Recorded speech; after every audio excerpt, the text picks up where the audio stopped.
Hey guys, what's up? The new iPhone 13 series is in the house, and in this video we're going to be checking out the iPhone 13 mini and the iPhone 13.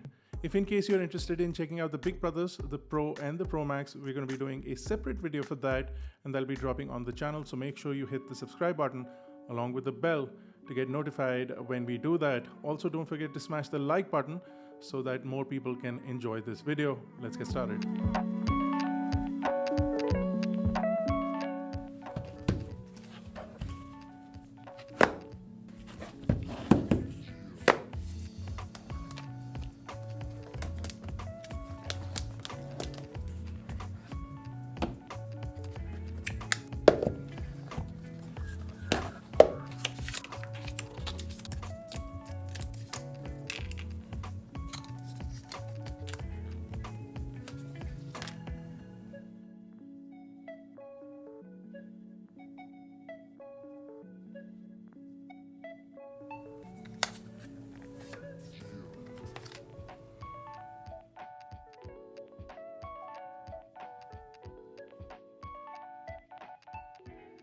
So that was a quick unboxing experience. Now if you look at the iPhone 13 mini and you stack it next to the iPhone 12 mini, you will see the considerably smaller notch.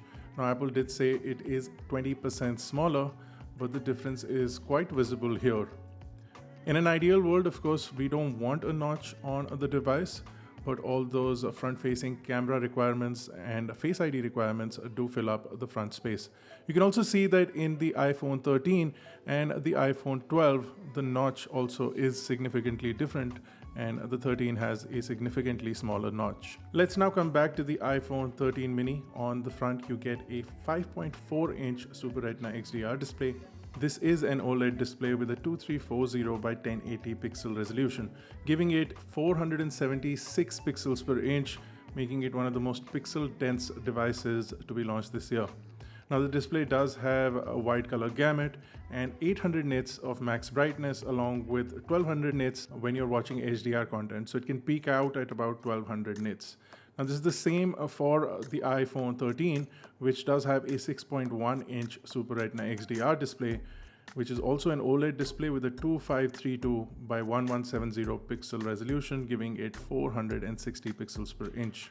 Layout wise, the phones are the same, so you get a power button on the right, volume buttons on the left, and you also get a SIM tray on the left of the phone. You do have an eSIM as well, so you can have two active connections on your device.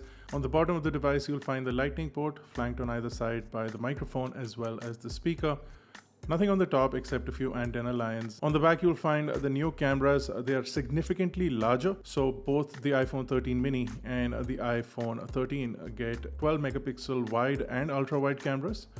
The wide camera has an f1.6 aperture, whereas the ultra wide has an f2.4 aperture. Now, the camera layout on the back has been put diagonally this time around, as opposed to last time where it was one below the other. The reason primarily for that is the new sensor shift image stabilization, which was primarily on the iPhone 12 Pro Max last time around, is now available all the way down to the iPhone 13 mini. So the diagonal layout gives for that extra space. Plus you can see the size of the cameras is significantly larger as well. And this time the cameras can also shoot 4K 60 with Dolby Vision support. So if you are somebody who does want that HDR video, you can shoot that with the iPhone 13 mini as well as the iPhone 13. Both the iPhone 13 mini and the iPhone 13 also get the cinematic mode, which is the rack focus mode that allows you to jump from subject to subject while capturing video. Now you can do this manually if you're inclined to do that, but you can also do this automatically, or the phone will do this automatically. So if you have two subjects, it'll automatically choose the preferred subject.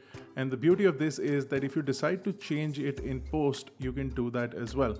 The only limitation for this is that it is limited to 1080p at 30 FPS. Now running everything is the A15 Bionic chip on the inside this year round.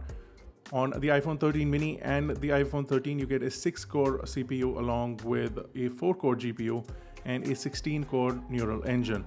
As far as performance is concerned, on benchmarks, you'll see a big jump from the iPhone 12 last year to the iPhone 13. So there's a significant jump with respect to performance on both the CPU side as well as the GPU side. But all of this will translate into real world performance, and we'll be testing that for our full review coming later on. So the iPhone 13 mini and the iPhone 13 this time around are available in 3 sizes.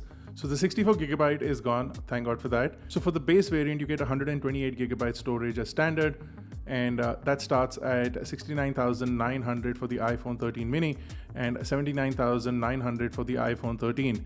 Now you also get 256GB and 512GB variants, and all these variants have 4GB of RAM as standard. Now let's talk about MagSafe. There are a few new accessories for MagSafe.